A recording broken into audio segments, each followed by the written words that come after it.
Ted, do you want to kick us off with today's wonderful Yep. session on quick changeover SMED?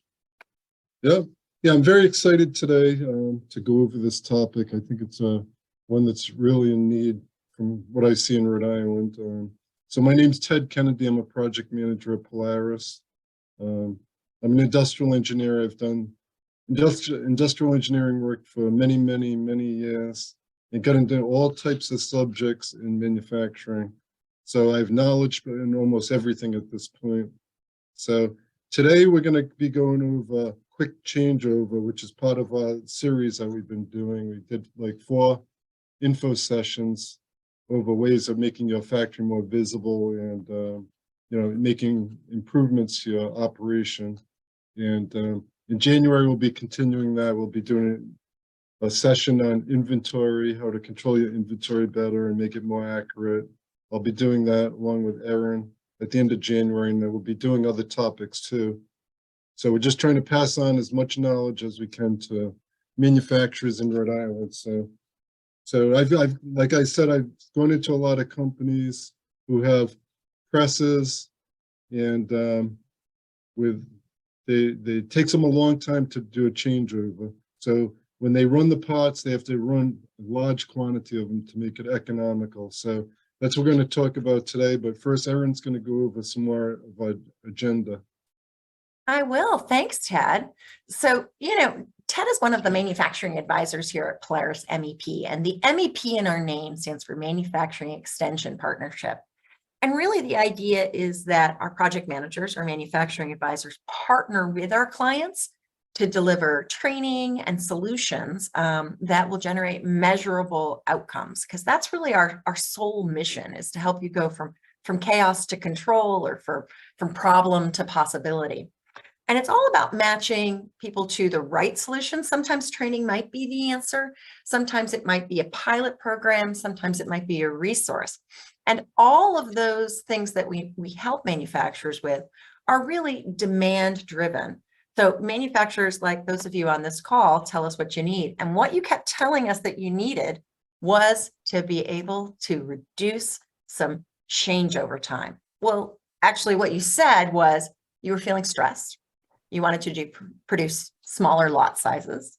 You wanted to improve your schedule flexibility, or you wanted to reduce your costs. And so all of these are things that could possibly be addressed with a program that creates quicker changeovers. So I'm a marketer. I'm the marketing manager here at Polaris MEP, and I always like to use the same language that our clients, Rhode Island manufacturers, use.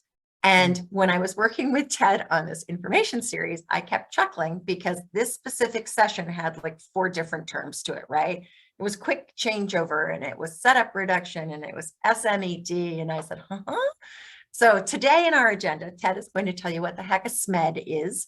Do we say SMED, Ted, or do we always say SMED? No, SMED. Okay, so he'll tell you what the heck a SMED is and how it can minimize waste at your company and make your team more productive.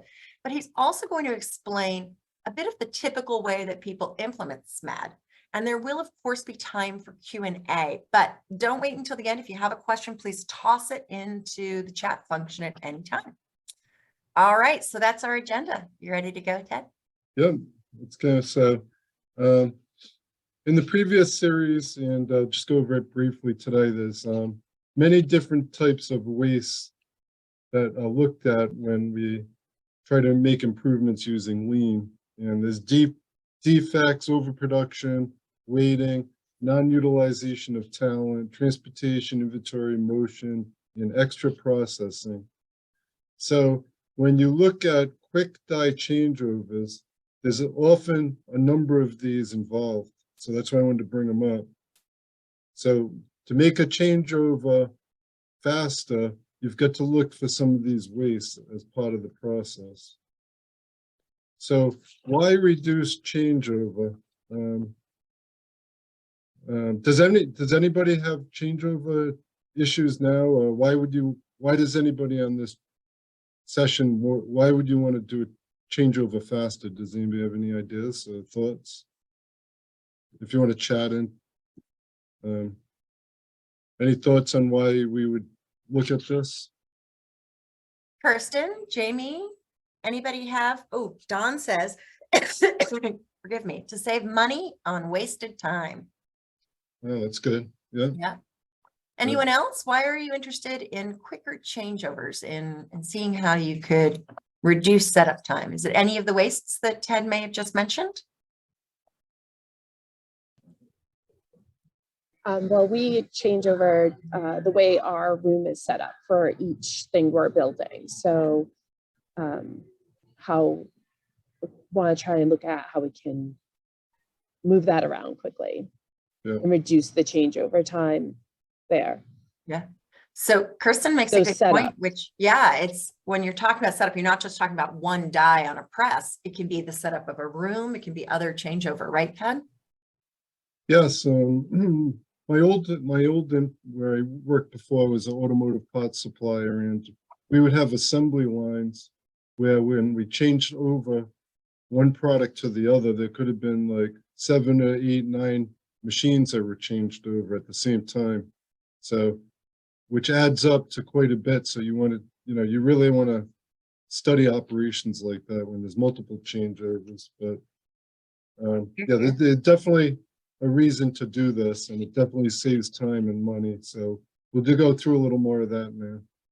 So there's some definite benefits of a quick die change program and implementing it. So you can have increased accuracy of your inventory and improve quality, decrease costs.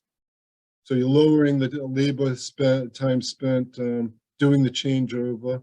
The machines are available more because it's not sitting idle waiting for the changeover to happen. So you increase your capacity, you reduce lead times to your customers. You can react to customers' needs better. So you can be more flexible to their needs, which is really important today to have a very flexible production operation. And you can definitely improve your on-time delivery to your customers. There's quite a bit of benefits to this.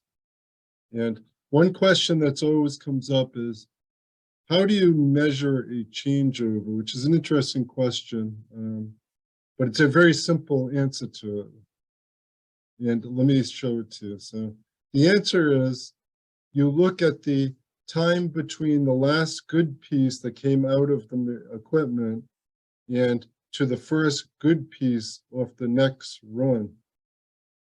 So that is the changeover time. So, and notice I say good piece. So if you're setting up a piece of equipment and you're running off parts and they're not coming out good, but you still have to make some tweaks into the setup, it doesn't count until you get good parts off of the equipment. So that's the measurement that we're looking at and we want to improve on. So SMED means single minute exchange of dies. So these could be, tools, dies, fixtures, anything that's involved in changing from one product to the other is involved in this. And what we're not saying to get it down to 1 minute.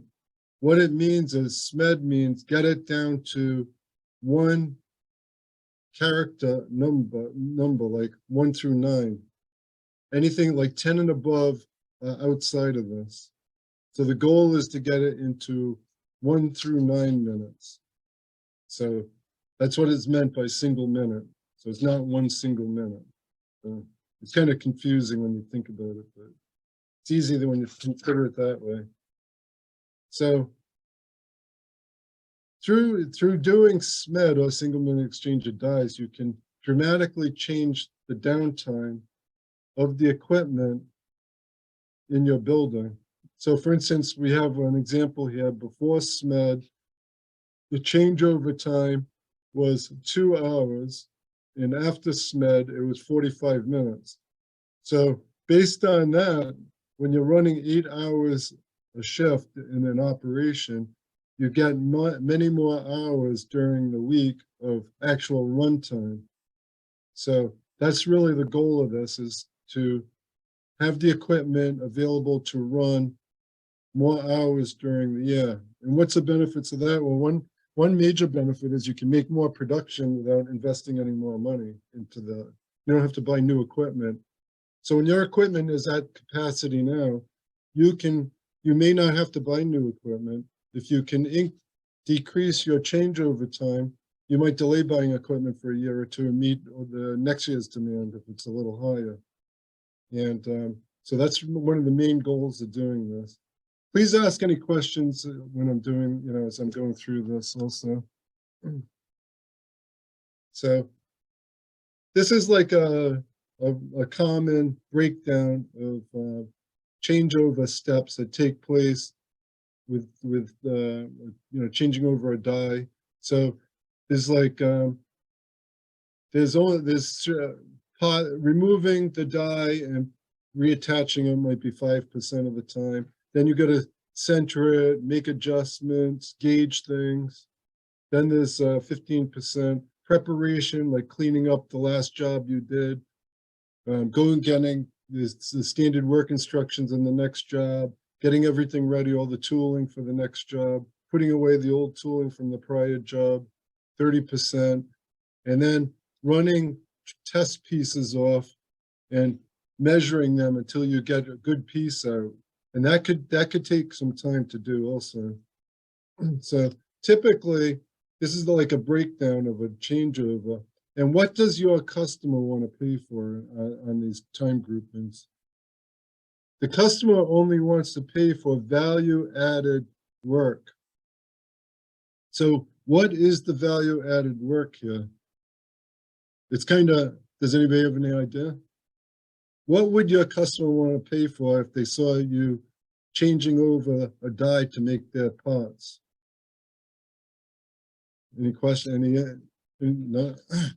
So They definitely don't want to pay for the prep. I know that, Ted. They don't want to pay for the time that's going to take your team to clean up or set up. Correct? No, they only want to pay for you making their parts. They don't want to pay for making test pieces, preparing to run the parts, cleaning up the area. They don't want to pay for inspections. You're running test pieces and you're inspecting them, sending them to a lab for inspection, coming back and say, oh no, this has to be adjusted a little more this way, that way. They only want to pay for you putting the die in and running the parts. So that's what all this other extra labor out here is called non-value added work, and we want to eliminate that. That's the goal of SMED also, is to eliminate the non-value added work as much as possible. So, and like I said, only like 5% of this is value added from the customer's viewpoint. So I worked at an automotive parts supplier for 30 years, and we would have like the Ford lean team come in and they'd look at our operation. They'd come in with time, they do time studies on the operations, and they would say, oh, we're not going to pay for all this work you're doing. We're only going to pay for this. We want a price reduction. Yes, they don't like to pay for all this unnecessary work. So, and mostly I'm sure your customers don't want to either. So we would have like 10 or 11 people from Ford come in at one time analyzing the production operation. It was pretty amazing. So when you look at changeovers, there's an economic quantity that you should run based on the changeover time. So based on the changeover cost and the cost of the inventory, there's a sweet spot in the middle there where the blue line crosses the purple line. So that's like the economic order quantity. The line above in the red is a graph of showing the total cost. So the lowest total cost is that certain quantity to run off. So that quantity could be 100,000 units because your changeover time takes 5 hours, say. Or it could be 20,000 units. It depends, upon your operation, but it's going to calculate how many you should run. So my prior company, we did production runs this way, and we were running 200, 300,000 pots at a time because economic order quantity, because of the changeover time was so long, the economic order quantity pointed to that type of number. But as you work with SMED, you can reduce the setup time, which totally shifts this one shifted off the screen, but which wouldn't happen. But it can totally shift the number down, the economic order quantity number that you can run down close to zero, as the closer you get to in the minutes during the changeover. What that allows you to do is do more changeovers in a day economically, because your economic order quantity is lower now, and you can better react to customer demand, which in turn lowers your inventory needs. You don't have to run so many off. So there's a lot of benefits to it. So some of the steps of reducing setups, the first step is to look at the internal and external activity that's taking place. While the machine's running and during the changeover. So there's certain times that the equipment is not running, and you remove the die and you put the new die in, and other activity that is conducted when the machine stopped. And there's external activities that you can do while the die is running or the machine's running. So you got to first look at what you can do internally when the machine's down and externally, and study those. This takes a little time to study the operation to do this. So I once spent in a press room. I spent like a day or two in the press room, really studying what was going on during the changeovers to get a better idea of what improvements could be done to these internal and external time elements. So what we want to do is separate the internal and external setup time and convert as much of the internal time to external. So we take whatever you can do that you're doing now when the machine is stopped and you're doing the changeover, and try to do more of it while the machine's running. By doing that, it's shifting the time away from the machine being unoperational. Then you look at streamlining other internal and external elements and putting in a visual, well-organized workspace using something like 5S, which is something that we help companies implement. Getting a very visual system put in place around the equipment. So one tool that I've used to do this is spaghetti diagrams, which we went through a few weeks ago, which is tracking the movement of the people when they're doing a die change. And this could be done, you could do this on a few die changes and make this map of all the different movements or routes they have to walk to do a die change. So like this one's an example. So you have a stamping press, there's a tool die bench. In the middle is an inspection bench. So after you run some samples off, you have to go over the inspection bench, check out the dimensions. You have to go back to the press, make some adjustments. You may have to go to the grind something with the tooling, has to be adjusted. So there's quite a lot of steps in this one, and this one is an example of one that was an actual one that took 3,215 feet during the changeover to get one good piece out, and 98 minutes to do the changeover. So you could see that there's quite a bit of walking time. All walking time is non-value added time, and you want to eliminate that as much as possible. So here's a new setup of that operation that was done by rearranging the area, putting things closer to the press.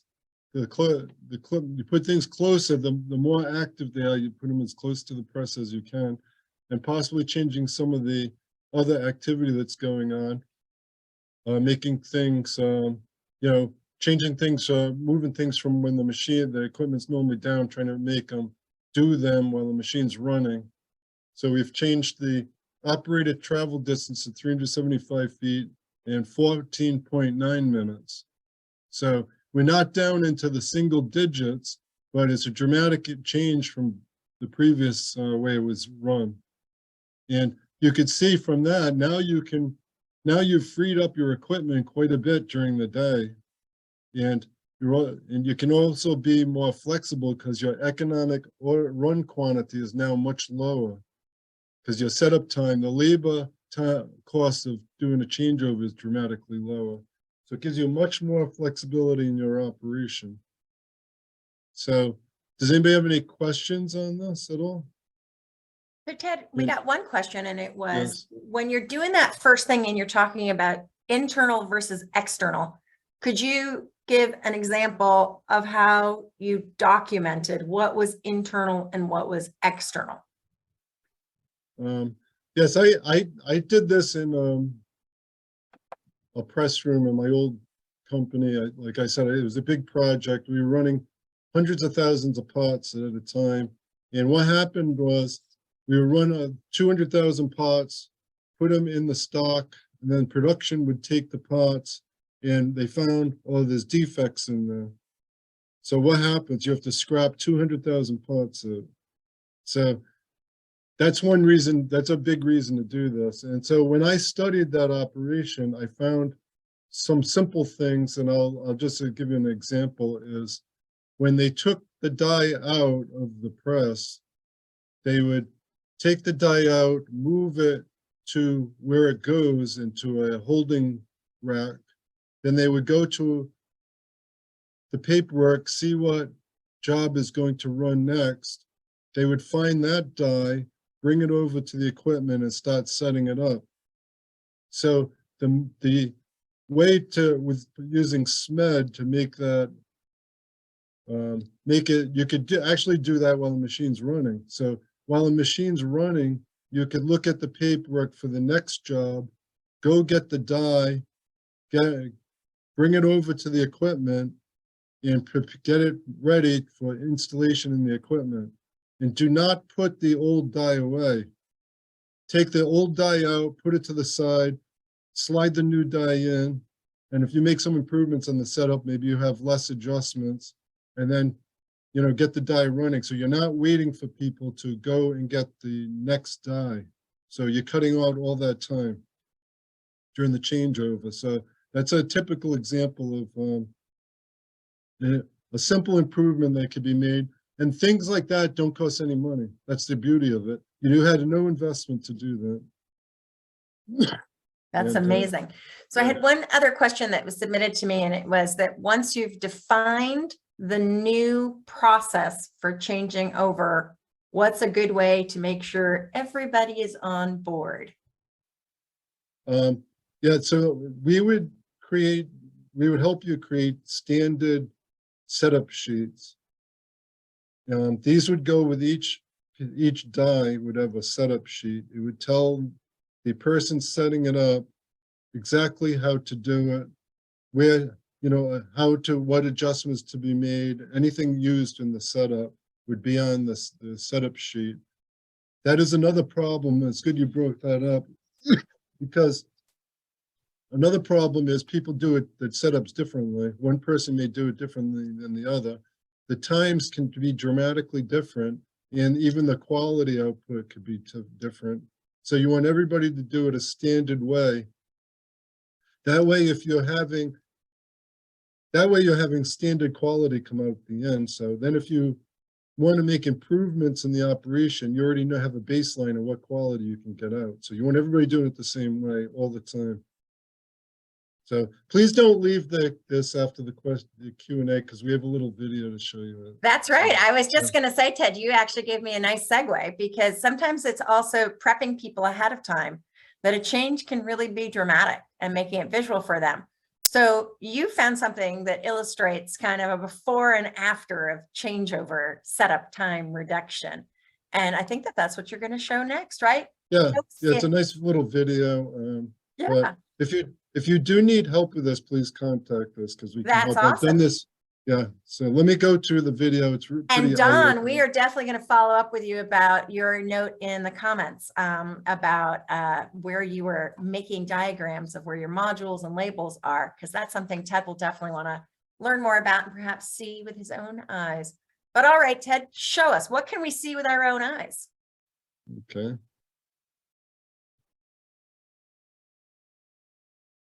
This is a difference in pit stops from the 1950s. But Holland comes in for a pit stop. Time to refuel and change tires. Lou Moore himself changes the tires. Only 4 crew members, including the driver, are allowed to work on the car. It's a tense time. Holland stays in his seat, anxious to get away. Let's watch. Look how long it takes to change the tires.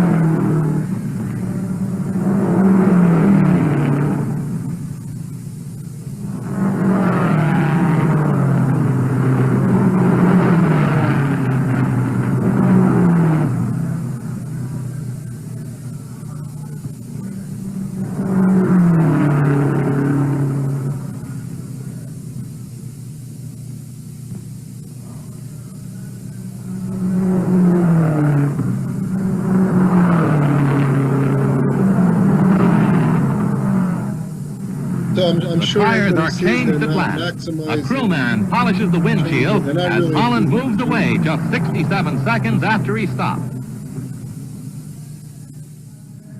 So now we'll look at a more modern one. Everybody's ready with the tires. Looks like the guys are ready to go in the truck. Everything's prepared. Everybody has their tools. Everybody knows what they're doing. They're good work.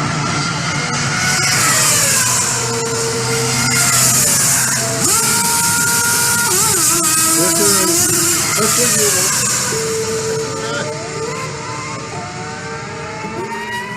Isn't that crazy? That's what you want, right? Crazy. It basically went from 67 seconds to what? A second and a half? I mean, it was crazy. I find that amazing. I love that video. I love it. I love it. I love it. But you could see what they were doing. The tires are all ready. Everything's ready. The tires are right by where the car's going to stop. So it's only a foot in front. And when you put the tire on. All those prep activities, those external activities had been done and ready, so that when they were actually working on the internal activities of touching the car, it was a lot faster. Yeah, and that's exactly what you want to do with the die changes. Any setup change. It may not be dies. I've done it on just production lines with pots, even bins of pots. Very cool. Very cool. Well, Ted, thank you for sharing that video. And I think that for those folks who are on this call or who watch this video later, if you'd like to have your crew running a little bit more like the 2013 version versus the 1950s one, please give Ted a call or send him an email. His contact information is on the screen. Thank you all for joining us today for this session on quicker changeover, setup reduction, SMED, whatever you call it. It's definitely a tool that can help you succeed in the coming year.